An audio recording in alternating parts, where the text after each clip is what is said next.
இந்த 20 பிஸ்னஸ்மே எப்படின்னா ரொம்ப கஷ்டப்படாமல் அதே நேரத்தில் வியாபாரம் பண்ண முடியும், லாபமும் வர முடியும் அப்படிங்கிற சொல்கிறதுக்கும் தகுதி எனக்கு இருக்குது. நான் ஏன்னா MSc environment and food toxicology உணவு நச்சியல் படித்து கடந்த 20 வருடமாக நான் உணவு சம்பந்தமான வேலைகளே இருந்துட்டு அந்த ரணகள்ளி இலையை எந்த எண்ணெயில் போடணுன்றது தான் ட்விஸ்ட்டு. பட் யாருக்கெல்லாம் நல்லா கடாயில் சும்மா அப்படின்னு சொன்னால் வறுத்துட்டே இருக்க பிடிக்கும். இப்போ என்னோட கிளாஸ்லாம் பார்த்தீங்கன்னா ஃப்ரைட் ரைஸ் மசாலா சொல்லித்தரேன். அதில் அஜினமோட்டோவே கிடையாது, ஆனால் வேறு லெவல் டேஸ்ட் இருக்கும். அப்போ எப்படி பண்ணணுன்றது 2 வாழைக்காய் வறுத்தீங்களா 6 வாழைக்காயை வறுத்தீங்கன்னா பிஸ்னஸ். ஒரே ஒரு சொரக்காய் கூட்டு பண்ணீங்களா 4 சொரக்காயை போட்டிங்கன்னா பிஸ்னஸ்.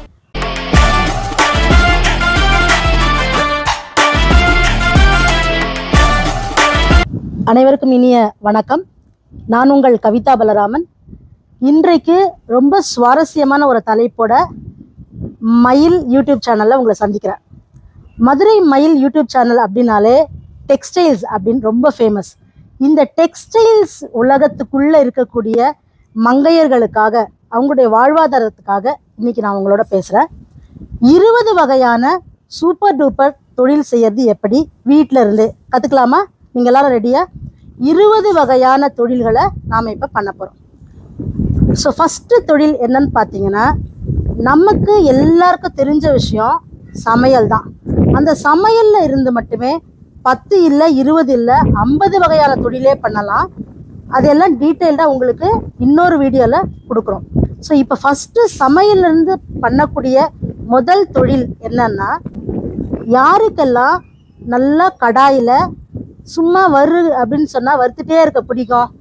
அது வேர்க்கடலையை வறுக்கலாம், எள்ளை வறுக்கலாம், கொள்ளை வறுக்கலாம், உளுந்த வறுக்கலாம். அப்படின்னா இந்த மாதிரி எதை வேணாலும் வறுத்துட்டு அதை ஒன்றும் பாதியமாக வீட்டில் இருக்கிற மிக்சிலேயே உடச்சிட்டு அந்த உடச்சதுலேயே வெள்ளத்தை போட்டு மிக்ஸ் பண்ணிங்கன்னா எடுத்து கொட்டினதுக்கப்புறம் பிடிச்சிங்கன்னா அது பேர் உருண்டைகள்.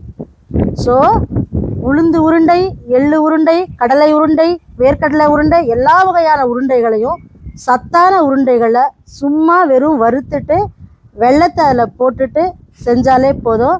அருமையான உருண்டை பிஸ்னஸ் ரெடி. இன்னைக்கு ஸ்கூலுக்கு போயிருக்க குழந்தைங்க வீட்டுக்கு வந்தவொடனே சத்தான உருண்டையும் கொடுத்துடலாம். நிறைய பேர் வேலைக்கு போகிறாங்க, உருண்டை செய்ய முடியாதவங்களுக்கு உருண்டை கொடுத்துடலாம். ஸோ மொத்தத்தில் வீட்டில் இருந்தே சிம்பிளாக ரொம்ப சாதாரணமான இன்வெஸ்ட்மெண்ட்டில் உருண்டை பிஸ்னஸ் ரெடி. அதாவது இந்த 20 பிஸ்னஸ்மே எப்படின்னா ரொம்ப கஷ்டப்படாமல் அதே நேரத்தில் வியாபாரம் பண்ண முடியும், லாபமும் வர முடியும் அப்படிங்கிற பிஸ்னஸ் தான் நம்ம இப்போ பேசுகிறோம். 2வது பிஸ்னஸ் பார்த்திங்கன்னா, எனக்கு ஏற்கனவே முதுகு வலி, கை வலி, கால் வலி, முட்டி வலி இந்த மாதிரி பிரச்சனையெல்லாம் இருக்குது. ஆனால் அதே நேரத்தில் என்னால் சும்மாவும் இருக்க முடியல, ஏதாச்சும் ஐடியா கொடுத்தா நான் தொழில் செய்வேன் அப்படின்றவங்களுக்கு, உங்களுக்கு நிறைய வலி இருக்கு இல்லையா, அந்த வலியும் போகணும், உங்களை மாதிரி வலி இருக்கிறவங்களுக்கும் வலி போகணும். அப்படின்னா அது என்னன்னா வலி நிவாரணி தைலங்கள் தயாரிக்கிறது. சரிங்களா? அப்போது சாதாரண தேங்காய் எண்ணெய், விளக்கெண்ணெய், நல்லெண்ணெய், சரிங்களா, ஆமணக்கு எண்ணெய், இந்த மாதிரியான எண்ணெய்கள் மட்டும் வச்சு, நிறைய எண்ணெய்கள் இருக்குது, இலுப்பை எண்ணெய், இந்த மாதிரி எண்ணெய்கள் மட்டும் கரெக்டாக கலப்படம் இல்லாத எண்ணெய்களை நீங்கள் வாங்கிட்டா போதும். இந்த எண்ணெய்களில் ஒவ்வொரு எண்ணெய்களுக்கும் ஒவ்வொரு சில மூலிகைகள் போட்டால் மட்டும்தான் மருத்துவ குணம் கிடைக்கும். இப்போ உதாரணத்துக்கு பிரண்டை எடுத்துப்போம். இப்போ பிரண்டையை பார்த்திங்கன்னா எல்லா எண்ணெயிலையும் போட்டு வதக்கினா மருந்தாக ஆகாது. அது ஒரிஜினல் நல்லெண்ணெயில் மட்டும் போட்டால் தான் பிரண்டை எண்ணெய் மூட்டு வலிக்கு கேட்கும். ஆனால் மக்கள் எல்லா எண்ணெய்லையும் போட்டுட்டு எண்ணெய் தயாரிச்சுட்டேன், மூட்டு வலிக்கு எண்ணெய் இருக்குது, என்கிட்ட பிரண்டை எண்ணெய் இருக்குதுன்னு சொல்கிறாங்க. கிடையாது. ஸோ எவ்வளவு அளவு எண்ணெய்க்கு எவ்வளோ அளவு பிரண்டை போடணும் அப்படிங்கிறதெல்லாம் தான் நீங்கள் கற்றுக்கணும். அதுக்கெல்லாம் நிறைய ஆன்லைன் வகுப்புகள் இருக்குது. நானே வகுப்புகள்லாம் எடுக்கிறேன், நீங்கள் அதுலேயே கற்றுக்கலாம். ஸோ 2வது தொழில் என்னன்னு பார்த்தீங்கன்னா, எண்ணெய் தயாரித்தல். என்ன எண்ணெய்? முதுகு வலின்னா அதுக்கு தனி எண்ணெய், மூட்டு வலிக்குன்னா தனி எண்ணெய், தலைவலிக்குன்னா தனி எண்ணெய் அப்படின்றது. சரி, இந்த எண்ணெய்கள் வெறும் கை கால் வலிக்கு தானா, முகத்துக்கெல்லாம் எண்ணெய் இல்லையானா முகத்துக்கெல்லாமும் எண்ணெய் இருக்குது. இப்போ காலில் ஒரு சேத்து புண்ணு வந்துருச்சு, அல்லது சுகர்னால ஒரு புண்ணு வந்துருச்சு அப்படின்னா இந்த சேத்து புண்ணு, சுகர் புண்ணு இதெல்லாம் சரியாகிறதுக்காக ஒரு எண்ணெய் இருக்குது. அந்த எண்ணெய் என்னன்னு பார்த்தீங்கன்னா ரணகள்ளி. ஒரே ஒரு இலை போதும். அந்த ரணகள்ளி இலையை எந்த எண்ணெயில் போடணுன்றது தான் ட்விஸ்ட்டு. பட் சொல்லிடுறேன், தேங்காய் எண்ணெயில் ரணகள்ளி இலையை போட்டு காய்ச்சி வச்சுக்கிட்டு எங்கே புண்ணு இருந்தாலும் தீக்காயங்கள் இருந்தாலும் அதில் நீங்கள் தடவி வர அந்த புண் சரியாயிடும். ஸோ ரெண்டாவது பிஸ்னஸ் ரொம்ப சாதாரண பிஸ்னஸ். எண்ணெயை காய வைக்கிறோம், இலையை போடுறோம், வடிகட்டுறோம், டப்பா பண்ணுறோம், விற்கிறோம். ஆனால் இதையே நிறைய பேர் தெரியாது. இப்போ எந்தெந்த வகையான எண்ணெய்கள், 20 வகையான எண்ணெய்கள் கூட தயாரிக்கலாம், வகுப்புகள் இருக்குது, நீங்கள் கலந்துக்கலாம். மூன்றாவது, சிம்பிளாக வீட்டில் இருந்தே எனக்கு நிறைய வேலைலாம் செய்ய முடியாது, ஆனால் ஏதாச்சும் எனக்கு சம்பாத்தியம் வேணும் அப்படின்னு சொல்கிறவங்களுக்கு இன்றைக்கு மலர்கள் கட்டுறது ரொம்ப ஃபேமஸ். சரிங்களா?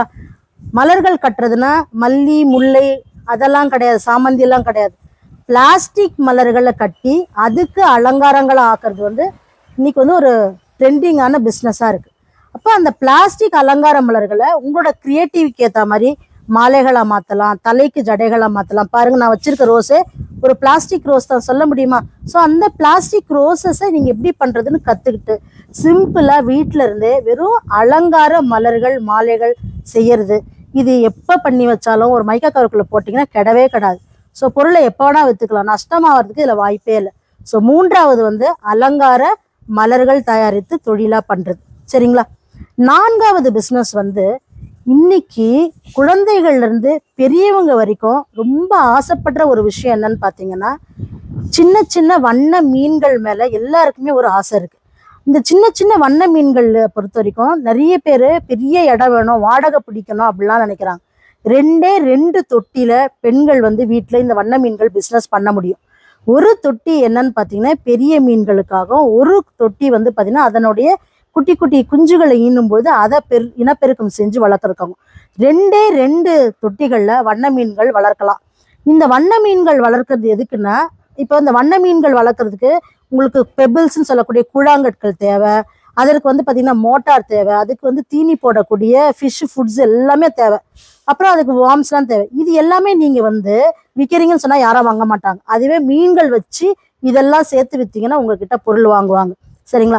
அப்போ வீட்டில் உங்களுக்கு ஒரு சின்ன இடம், 2க்கு 2 4 அடியில் ஒரு இடம் உங்ககிட்ட இருந்ததுன்னா தாராளமாக வண்ண மீன்கள், அந்த வண்ண மீன்களுக்கு வேண்டிய விஷயங்களை நீங்கள் விற்பனை செய்யக்கூடிய தொழில் முனைவோராக ஆகலாம். இதை ஏன் சொல்கிறேன்னா, இதுக்கு பேஷன் வேணும். நிறைய குழந்தைகளுக்கு இன்னைக்கு ஹாபி இல்லைன்னு பெற்றோர்கள் ரொம்ப வருத்தப்படுறாங்க. அப்போ அந்த மாதிரி இருக்க குழந்தைகளை நீங்கள் வாரத்துக்கு ஒரு நாள் அழைச்சி எப்படி வளர்க்கணுன்றதே நீங்கள் சொல்லிக் கொடுக்கலாம், தண்ணி மாத்திரை சொல்லிக் கொடுக்கலாம், அதுக்கு ஒரு ஃபீஸும் வாங்கிக்கலாம். ஸோ கிளாஸாகவும் எடுத்துடலாம், மீனாகவும் வித்துடலாம். எப்படி ஐடியா? வாங்க இப்போ நம்ம 5வது ஐடியாக்குள்ளே போகலாம். இப்போ நீங்கள் நிறைய பேர் மசாலா பிஸ்னஸ்க்குள்ளே வந்துட்டாங்க. அதனால் நம்ம மசாலாக்குள்ளே யூனிக் மசாலான் இருக்குது. இன்னைக்கு ட்ரெண்டிங்காக குழந்தைங்களை பொறுத்த வரைக்கும் நீங்கள் என்ன தான் நீங்கள் குழம்பு வச்சாலும், சாம்பார் வச்சாலும், குருமா வச்சாலும் அவங்க விரும்புறதில்ல. அவங்க விரும்புறது பார்த்தீங்கன்னா ஒரு ஃப்ரைட் ரைஸ் மசாலா, ஒரு பாஸ்தா, சரிங்களா, ஒரு நூடுல்ஸு, ஒரு பீஸா, இந்த மாதிரியான விஷயங்கள் தான் அவங்க விரும்புகிறாங்க. அப்போ இதை பார்த்தீங்கன்னா சீசனிங் மசாலாஸ்ன்னு சொல்லுவோம். அந்த சீசனிங் மசாலாஸை நீங்கள் செஞ்சீங்கன்னா உங்களுக்கு நல்லா விற்கும். For example, paneer butter masala பசங்க விரும்பி சாப்பிடுது. ஒவ்வொரு தடையும் கடையில் போயிட்டு 250 ரூபா 300 ரூபாய்க்கு பன்னீர் பட்டர் மசாலா வாங்கி தரதுக்கு பதிலாக நீங்கள் ஜஸ்ட் ஒரு பன்னீர் பாக்கெட்டு அண்ட் மசாலா, நீங்கள் பண்ணக்கூடிய மசாலா நீங்கள் பண்ணிட்டீங்கனாலே பணமும் மிச்சமாகவும் ஆரோக்கியமான எண்ணெயில் வீட்லேயே சிம்பிளாக நீங்கள் பன்னீர் பட்டர் மசாலா செஞ்சு கொடுத்துடலாம் குழந்தைங்களுக்கு. அப்போது அதை நீங்கள் குழந்தைங்களுக்கு செஞ்சு கொடுக்குற நீங்களே இந்த மாதிரியான சீசனிங் மசாலாஸ் மட்டும் பண்ணலாம். Paneer butter masala, chaat masala and fried rice masala. ஏன்னா இப்போ உங்கள் எல்லாருக்குமே தெரியும், ஃப்ரைட் ரைஸ் அப்படின்னாலே அதில் அஜினோமோட்டோ கலக்குறாங்க. அப்போ அஜினோமோட்டோ சாப்பிட்றதுனால குழந்தைங்களுக்கு சிறு வயதிலே ஒரு உபசமான வயிறு வருது, அப்புறம் உடல் பருமனும் சிறு வயதிலே வந்துடுது. அப்போ இதை தடுக்கணும்னா அஜினோமோட்டோ போடக்கூடாது. இப்போ என்னோட கிளாஸ்லாம் பார்த்தீங்கன்னா ஃப்ரைட் ரைஸ் மசாலா சொல்லித்தரேன், அதில் அஜினோமோட்டோவே கிடையாது, ஆனால் வேறு லெவல் டேஸ்ட் இருக்கும். அப்போ எப்படி பண்ணணுன்றது தான், அதில் என்னென்ன ரெசிபி, என்னென்ன அளவுகள்ன்றது தான் முக்கியம்.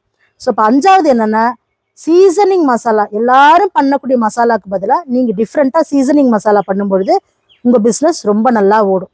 சரிங்களா? அடுத்தது நம்ம 6வதா உணவு பற்றி ஃபுல்லாக பேசிட்டே வரோம் இல்லையா? அடுத்து உடையில் கொஞ்சம் பிஸ்னஸ் பார்க்கலாம். இப்போ உடை அப்படின்னு வந்தாலே சாரீ பிஸ்னஸில் தான் எல்லாரும் இறங்குறாங்க. என்னுடைய இந்த சிறு வயது அனுபவத்தில் உங்ககிட்ட சொல்கிறேன், சாரீ பிஸ்னஸ் பண்ணுறவங்க மட்டும் ரொம்ப நாள் அந்த பிஸ்னஸ் பண்ண மாட்டாங்க. கடையாக வச்சா வேணா இருக்கலாம், ஆனால் தனிப்பட்ட முறையில் பண்ணுறாங்கன்னா பண்ணின்னு இருப்பாங்க. அப்புறம் அந்த பிஸ்னஸ் அப்படியே மூட்டை கட்டி போட்டு வேறு பிஸ்னஸ் போயிடுவாங்க. ஒரே காரணம் என்னென்னா, கொடுத்த இடத்துல பணம் வராது, அல்லது வாங்கின பொருளை இவங்களால விற்க முடியாது, ஸ்டாக் ஆகிடும். காரணம் என்னென்னா டெக்ஸ்டைல்ஸ்ன்றதே ட்ரெண்டிங், மாறிக்கினே இருக்கும். போன 6 மாதம் ஒரு டிசைன் இருந்துக்கு, இந்த 6 மாதம் ஒரு டிசைன்லாம் இல்லை. போன 6 நாள் ஒரு டிசைன், இந்த 6 நாள் ஒரு டிசைன் மாறினே இருக்கும். அப்போ ட்ரெண்டிங் பிஸ்னஸில் போயிருக்கிறவங்க எப்படி இந்த ஸ்டாக்கு அல்லது இதுலேருந்து தப்பிச்சு ஓடி வரணும் அப்படின்னு சொன்னால், ஒரே ஒரு ஐடியா தான் உங்களுக்கு நான் சொல்ல போகிறேன். இந்த டெக்ஸ்டைல் பிஸ்னஸ் 6வது பிஸ்னஸ் வந்து நீங்கள் எப்பயுமே only sari, only churidar, only tops or nighties அப்படின்னு ஃபோக்கஸ் பண்ணுறது விட்டுட்டு, இந்த மெட்டீரியல்ஸையே நீங்கள் எப்படி வந்து ஒரு டிசைனராக, ஒரு ஜஸ்ட் சிம்பிள் டெய்லராக இல்லாமல் ஒரு டிசைனராக நீங்கள் எப்படி மாறணும்னு நீங்கள் பிளான் பண்ணிங்கன்னா ரொம்ப அருமையாக வந்து டெய்லரிங் பிஸ்னஸில் இருக்கலாம். இப்போ நீங்கள் எல்லாருமே சாரீ பண்ணுறாங்க, எல்லாருமே சுடிதார் பண்ணுறாங்க. நீங்கள் அந்த சாரீ பண்ணக்கூடிய அந்த ஃப்ளீட்ஸில் இருக்கிற டிசைன் பண்ணுறது, சுடிதாருக்கு இருக்கக்கூடிய இந்த மாதிரியான சிம்பிள் பார்த்தீங்களா, இந்த மாதிரியான டிசைன் பண்ணுறது, இப்படி டிசைன் பண்ணுறவங்களுக்கு இன்றைக்கி நிறைய ஆட்கள் இருக்காங்க. புடவை எங்கேயாச்சும் வாங்கிடுவாங்க, அதுக்கு அலங்காரம் பண்ணுறதுக்கு உங்ககிட்ட வந்துடுவாங்க. அப்புறம் புடவையில் வந்து பார்த்திங்கன்னா ஓட்டை போடுறது, மோட்டிஃப் வைக்கிறது, அப்படி இல்லை புட்டா அப்படின்னா குட்டி குட்டி டிசைன்ஸ் பண்ணுறது. அப்புறம் வந்து பார்த்திங்கன்னா சில புடவை வந்து பார்த்திங்கன்னா கீழே பார்டர் மட்டும் ஓட்டையாக இருக்கும். என்னன்னு பார்த்தா ஒரே பெரிய கம்பஸ் வசரமே இல்லை, ஊதுவத்தி, அந்த ஊதுவத்தியை எடுத்து ஓட்டை ஓட்டை ஓட்டை போட்டே இருப்பாங்க. ஓட்டை போட இடத்துல ஒரு கண்ணாடி வைப்பாங்க. சரி, இது வந்து நான் சும்மா ஒரு ஐடியா தரேன். இதுக்கு பேர் வந்து சாரியில் கிரியேட்டிவ் டிசைனிங், சரிங்களா? சுடிதாரில் கிரியேட்டிவ் டிசைனிங், குழந்தைங்களுடைய ஃப்ராக்கில் கிரியேட்டிவ் டிசைனிங். ஸோ வீட்டில் இருந்தபடியே ஒரு நாளைக்கு ஒரே ஒரு கஸ்டமருக்கு, ஒரே ஒரு கிளைண்ட்டுக்கு நீங்கள் கிரியேட்டிவ் டிசைனிங் பண்ணால் கூட போதும், உங்கள் பிஸ்னஸ் சூப்பராக வரும். ஸோ டெக்ஸ்டைலில் 6வது பிஸ்னஸ் நம்ம என்ன பண்ணுறோன்னா, ரெகுலர் சாரீ பிஸ்னஸ்க்கு பதிலாக சிம்பிளாக எனக்கு வந்து இன்வெஸ்ட் பண்ண முடியாதுன்றவங்க கிரியேட்டிவ் டிசைனிங்கில் ஃபோக்கஸ் பண்ணிங்கன்னா, அதுக்கு நீங்கள் பெரிய தையல்காரராலாம் இருக்கணும்னு அவசியமே இல்லை.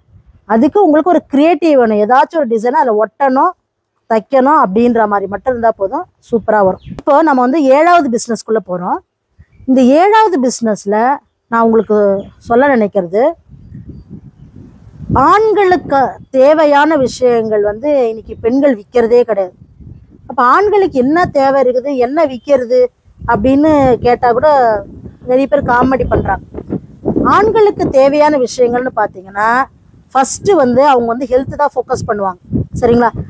என்ன தேவையில்லாத வேலைகள் பண்ணாலும் அவங்களோட ஹெல்த்தில் அவங்க ஃபோக்கஸ் பண்ணுவாங்க. அப்போ ஆண்களினுடைய ஹெல்த்து ஃபோக்கஸ் பண்ணக்கூடிய oils, bath powders, face packs, tooth powders எல்லாமே இயற்கையான முறையில் ஆண்களுக்கு தேவையானதுன்னு சொல்லிட்டு ஒரு 5 அல்லது 10 அதுக்கு மேலே எடுக்கக்கூடாது நீங்கள், சரிங்களா? இந்த ஐட்டம்ஸ் வரைக்கும் நீங்கள் ஃபோக்கஸ் பண்ணி என்கிட்ட வந்து ஆண்களுக்கு தேவையான ஐட்டங்கள் மட்டும் இருக்கும் அப்படின்னு சொல்லி நீங்கள் விற்பனை பண்ணிங்கன்னா, எல்லாரும் வந்து மசாலாவும் உணவுப் பொருட்களும் அப்புறம் துணி விற்கிறதுன்னு இருக்கும்போது, ஜென்ஸு தேவையான ஐட்டம்ஸ்ன்னு வரும்பொழுது அது வந்து காட்டன் கர்ச்சிஃபாக கூட இருக்கலாம், பட் எதுவாக இருந்தாலும் ஒரு காம்போவாக இருக்கும், சரிங்களா? இப்போ வந்து உடம்பு தேய்ச்சி குளிக்கக்கூடிய ஒரு ஸ்க்ரப்பாக இருக்கலாம், பட் அந்த ஸ்க்ரப்பு வந்து பார்த்தீங்கன்னா லேடிஸ் தனி ஜென்ஸ் தனி, அவள் ஜென்ஸுடைய ஸ்க்ரப்பாக இருக்கலாம், சரிங்களா? பல்பொடியாக இருக்கலாம், அது பல்பொடியுமே வெறும் ஆண்கள் பயன்படுத்தக்கூடிய பல்பொடி. அப்புறம் வந்து பார்த்திங்கன்னா உடம்புக்கு போடக்கூடிய நேச்சுரல் சென்ட்டுன்னு சொல்லுவோம். ஸோ அப்போ அந்த நேச்சுரல் சென்ட்டுமே வெறும் ஆண்களுக்கானது. ஸோ உங்களுடைய ப்ராடக்டை இன்றைக்கி நீங்கள் போயிட்டு இன்ஸ்டாலே நீங்கள் பார்த்தா கூட, யூடியூப்லேயே நீங்கள் போய் பார்த்தாலும் கூட, ஜென்ஸுக்குன்னு தனியாக ப்ராடக்ட் வச்சு ஆண்டர்ப்ரனர் இருக்கிறாங்களான்னு பார்த்தா இல்லை. ஸோ அந்த இடம் கேப்பாக இருக்குது பிஸ்னஸில். ஸோ அந்த கேப்பை நீங்கள் வந்து ஃபில் பண்ணலாம். ஸோ ஜென்ஸுக்குன்னு ஃபோக்கஸ் பண்ணால், அது நீங்கள் உங்கள் வீட்டில் உங்கள் கணவர், உங்கள் அண்ணா, மாமா இவங்ககிட்ட டிஸ்கஸ் பண்ணாலே, ஆஹா இப்போ தான் உங்களுக்கு எங்களை பற்றி தோணுதா அப்படின்னே கேட்பாங்க. ஸோ அந்தளவுக்கு நீங்கள் ஜென்ஸுக்குன்னு ஃபோக்கஸ் பண்ணி பிஸ்னஸ் பண்ணும்பொழுது ரொம்ப நல்லா சக்ஸஸ்ஃபுல்லாக பண்ண முடியும். அடுத்து நாம் இப்போ 7வது பிஸ்னஸ் முடிச்சிட்டோம், 8வது பிஸ்னஸ்க்குள்ளே போகிறோம். இந்த 8வது பிஸ்னஸ் வந்து பார்த்திங்கன்னா எக்ஸ்க்ளூசிவாக குழந்தைகளுக்கான பிஸ்னஸ்ஸு.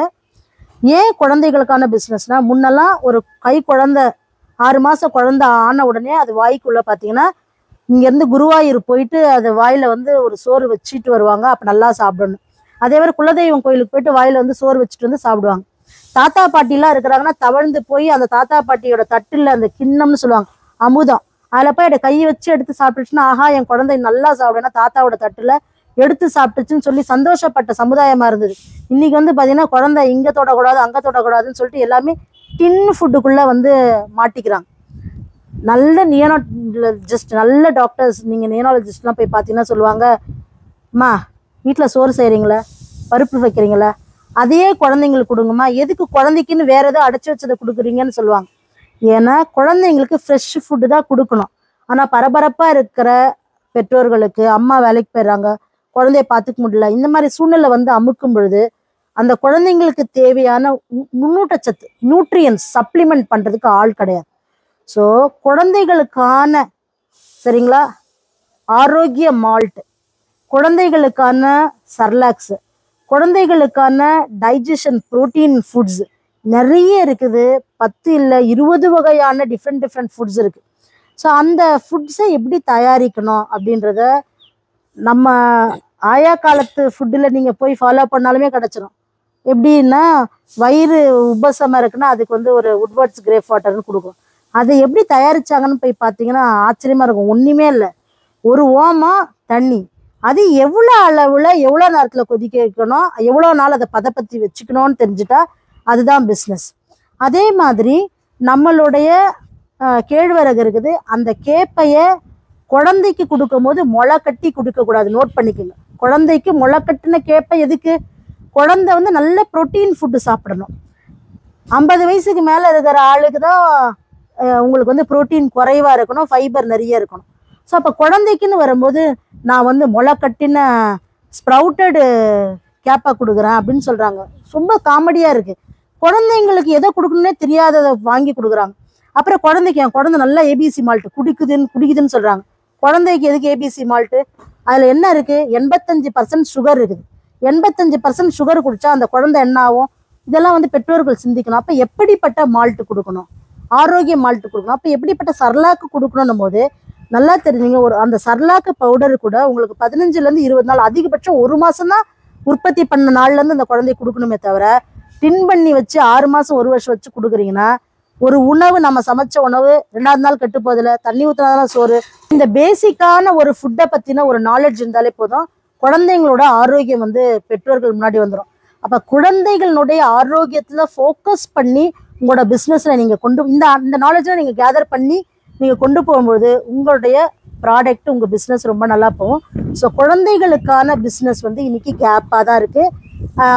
என் குழந்தைங்களுக்காக பண்ணுறேன்னு சொல்கிறவங்கெல்லாம் கூட வெறும் இந்த ABC malt, beetroot malt, banana malt, ஏன் வாழைப்பழத்தை தோலுரிச்சு குழந்தைக்கு ஊட்டி பழக்கலாமே. அந்த வாழைப்பழத்தை எதுக்கு பவுடர் ஆக்கி அதில் சர்க்கரையை கொட்டி அதை எதுக்கு குழந்தைக்கு கொடுக்குறீங்க? நிறைய டைப் 2 டயபெட்டிக்ஸ் அதனால தான் குழந்தைங்களுக்கு இன்றைக்கி வருது. ஸோ இதை நான் சொல்லலை, நான் சொல்கிறதுக்கும் தகுதி எனக்கு இருக்குது. நான் ஏன்னா எம்எஸ்சி வந்து என்வரன்மெண்ட் அண்ட் ஃபுட் டாக்சிகாலஜி, உணவு நச்சியல் படித்து கடந்த 20 வருடமாக நான் வந்து உணவு சம்பந்தமான வேலைகளே இருந்துட்டு வரேன். ஸோ அப்படின்னும் போது குழந்தைகளுக்கு ஆரோக்கியத்தை கொண்டு போய் சேர்க்கக்கூடிய பெற்றோர்கள் நிறைய பேர் இருக்காங்க. அவங்க எல்லாமே அவங்களோட கஸ்டமர்ஸாக மாறுவாங்க. ஸோ நம்மளுடைய பிஸ்னஸ் வந்து பார்த்திங்கன்னா குழந்தைகளுக்கான ஃபுட்டு பிஸ்னஸ். அடுத்த பிஸ்னஸ் வந்து பார்த்திங்கன்னா வயதானவர்களுக்கான பிஸ்னஸ். ஏன்னா இப்போ வந்து குழந்தைகளுக்கு சொல்லிட்டோம், அதனால் இப்போ 9வது வந்து வயதானவர்களுக்கான பிஸ்னஸ். இப்போ வயதானவன்னு சொல்லக்கூட கூடாது, தப்பாயிடுது. ஆனாலுமே சைக்காலஜியில் ஓல்டேஜ் வந்தாலே 60 தொட்டுட்டாலே அவங்க ஓல்டேஜ் அப்படின்னு வந்துருச்சு. ஆனால் மனசுக்கு தான் வயசு. பட் இருந்தாலும் என்னதான் மனசுக்கு வயசு இருந்தாலும் உடம்புக்கு வயசு இருக்குல்ல, அந்த உடம்பினுடைய வயசு ஆகாமல் இருக்கிறதுக்கும் அல்லது அதை ஆக்டிவாக வச்சுக்கணும்னா ஆரோக்கிய உணவுகளில் ஃபோக்கஸ் பண்ணும் போது ரொம்ப நல்லாயிருக்கும். இப்போ வயதானவர்களுக்கான உணவுன்னு நான் சொல்ல வர்றது என்ன தெரியுங்களா?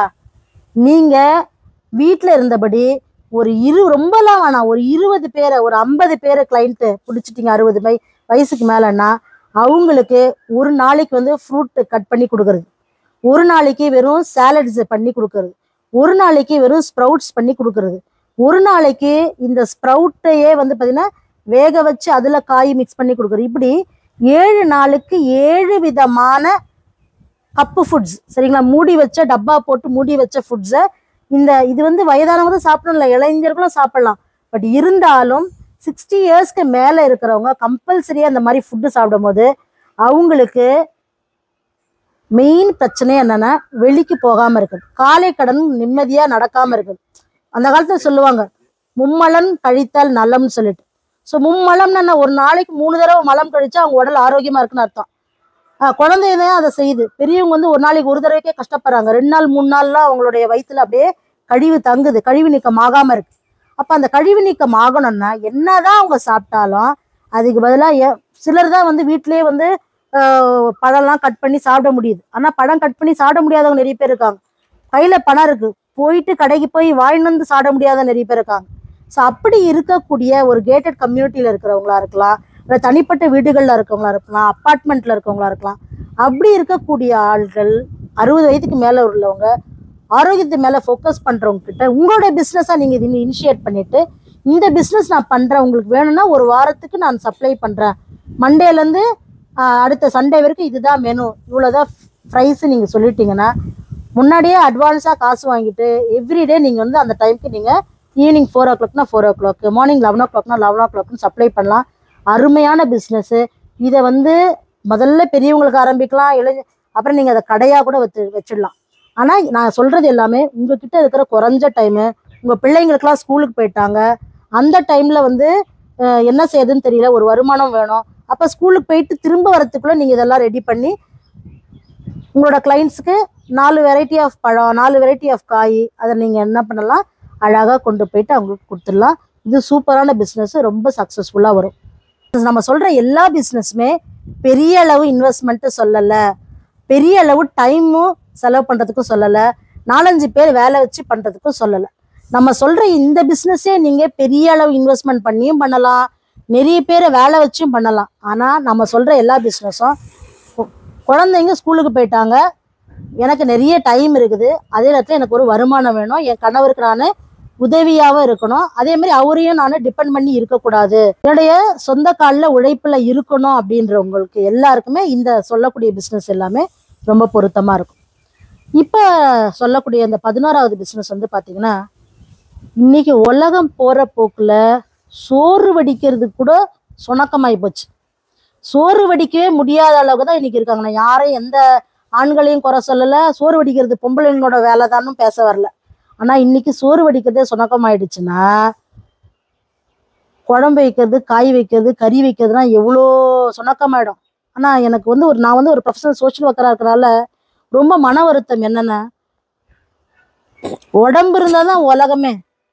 இந்த உடம்பு இல்லைன்னா, இந்த பூத உடல் இல்லைன்னா ஒன்றுமே இல்லை. அப்போ இந்த பூத உடலுக்கு ஆரோக்கியம் வேணும், ஆகாரம் வேணும். அந்த ஆகாரத்தை பண்ண முடியல, ஆனால் காசு இருக்குது, காசை கொடுத்து வாங்கிக்கிறேன்னு நிறைய பேர் இருக்கிறாங்க. அவங்க தான் நம்மளோட கிளைண்ட்.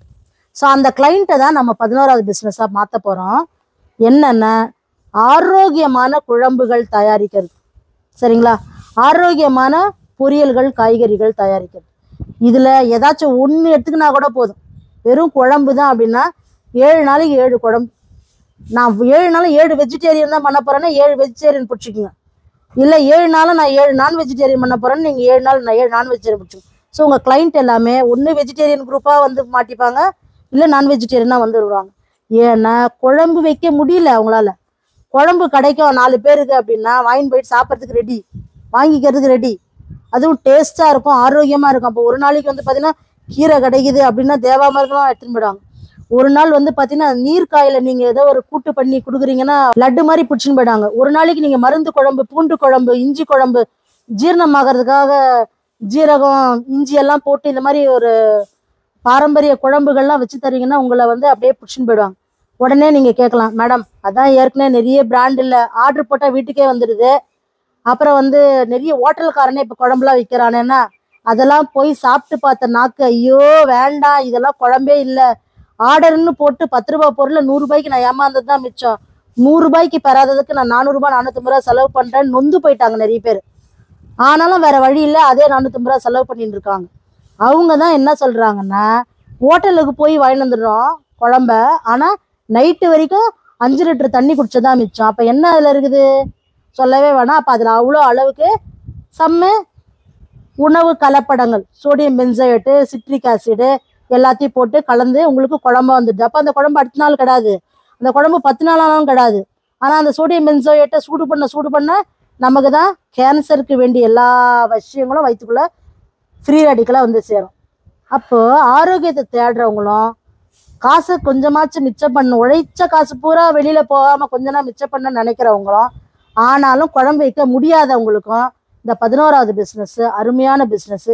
நீங்கள் உங்கள் வீட்டுக்கு குழம்பு செய்கிறீங்க, அதே குழம்பை எக்ஸ்ட்ராவாக செஞ்சிட்டிங்கன்னா, டப்பா போட்டுட்டிங்கன்னா அதை வந்து வாங்கி போயிடுவாங்க. அதுலேயே உங்களுக்கு ஒரு நாளைக்கு நீங்கள் வைக்க தான் டார்கெட். 500 ரூபா போதுனீங்கன்னா 500 ரூபாய்க்கு குழம்பு செய்யுங்க. 1000 ரூபா வேணும்னா 1000 ரூபாய் அளவுக்கு குழம்பு செய்யுங்க. அருமையான பிஸ்னஸ், சூப்பராக ஜெயிக்கும். இன்னொரு பக்கம் குழம்பெல்லாம் வைக்கல, வெறும் காய்கறிகள் தான் பண்ண போகிறேன். எவ்ரிடே 7 நாளைக்கு 7 வகையான கீரை கூட்டு இருக்கும், 7 வகையான தண்ணீர் காய் இருக்கும், 7 வகையான பொரியல் இருக்கும், 7 வகையான வறுவல் இருக்கும். அப்படின்னா 4 தினசாக நீங்கள் வந்து ஒரு பாக்ஸே 4, இன்னைக்கு எல்லாமே வந்து கண்டெய்னர்ஸ் கிடைக்குது, 4 வகையானது கிடைக்கும். எங்கிட்ட வந்தீங்கன்னா 4 காய் வாங்கின்னு போயிடலாம் அப்படின்னா அது வாங்கின்னு போகிறதுக்கு ஆள் ரெடியாக இருக்காங்க. நீங்கள் தயாரிக்கிறதுக்கு ரெடினா வாங்கிறதுக்கு ஆள் ரெடி. ஒரே ஆளாக வீட்டில் செய்ய போகிறீங்க, எக்ஸ்ட்ராவாக செய்ய போகிறீங்க. 2 வாழைக்காய் வறுத்தீங்களா, 6 வாழைக்காயை வறுத்தீங்கன்னா பிஸ்னஸ். ஒரே ஒரு சொரக்காய் கூட்டு பண்ணீங்களா, 4 சொரக்காயை போட்டிங்கன்னா பிஸ்னஸ். ஒரு கீரை கட்டை வாங்கினீங்களா, 3-4 கீரை கட்டை வாங்கினீங்கன்னா பிஸ்னஸ். ஸோ பிஸ்னஸ் எப்படி பண்ணணும்னு மட்டும் தெரிஞ்சுட்டா போதும், எல்லாமே பிஸ்னஸ் தான். உங்கள் பக்கத்து வீட்டு அம்மா கூட இன்னைக்கு எனக்கு முடியல சாந்தா சொல்கிறேன், ஏதோ ஒரு பேர், இன்னைக்கு எனக்கு முடியல கவிதா அப்படின்னு சொல்லுவாங்க. எதுவுமே சும்மா கிடையாது. இந்த டப்பா விலை 50 ரூபாய் அப்படின்னு கையில் காசு வாயில் தோசைன்னு விற்கிறதுக்கு ரெடினா, கொடுக்கறதுக்கு ரெடினா, ஆள் வாங்கிறதுக்கு ரெடி. 11வது பிஸ்னஸ் முடிஞ்சிருச்சு. 12வது பிஸ்னஸ்க்குள்ளே போகிறோம். இந்த 12வது பிஸ்னஸ் வந்து இன்னைக்கு குழந்தைகள் ரொம்ப கஷ்டப்படுறாங்க விளையாடுறதுக்கு. விளையாட வைக்க முடியல பேரண்ட்ஸ்னால. இப்போ நீங்கள் குழந்தைகளை விளையாட வைக்கக்கூடிய ஒரு பேபி சிட்டராக ஆகிறதுக்கு ரெடியாக 2 மணி நேரம், சரிங்களா? அதுக்கு வந்து நீங்கள் வந்து ஒரு பெரிய இடம் பார்க்க வேணாம், எதுவுமே தேவையில்லை. அவங்க ஸ்கூல்லேருந்து 4 மணிக்கு வந்துடுறாங்க. 4 to 5, 6 வரைக்கும் டியூஷனில் போய் எழுதுகிற வேலை கிடையாது. அந்த பேரண்ட்ஸ் கிட்ட அவங்க சொல்லிடணும். ஸ்கிப்பிங் விளையாடுவாங்க, ஊஞ்சல் போவாங்க, சைக்கிள் ஓட்டுவாங்க. அதை அவங்களால பார்த்துக்க முடியாது. பட் அதை பார்த்துக்கிறது நான் ரெடி அப்படின்னு நீங்கள் சொல்லிட்டீங்கன்னா 10 குழந்தைங்க, ஆளுக்கு ரொம்பலாம் வேணாம், 1000 ரூபாய் கம்மி சம்பளம் வாங்கிக்கலாம், இல்லை 2000 ரூபாய் வாங்கிக்கலாம், 20,000 ரூபாய் மண்டே டு ஃப்ரைடே ஈஸியாக 2 மணி நேரத்தில் சம்பாதிக்கிற ஒரு பிஸ்னஸ். என்ன இந்த மாதிரி நான் குழந்தைங்கள பார்த்துப்பேன், அவங்கக்கிட்ட இங்கிலீஷில் பேசுவேன், வெளியில் கூப்பிட்டு போவேன்னு சொல்கிறதுக்கு நீங்கள் ரெடியாக இருக்கணும்.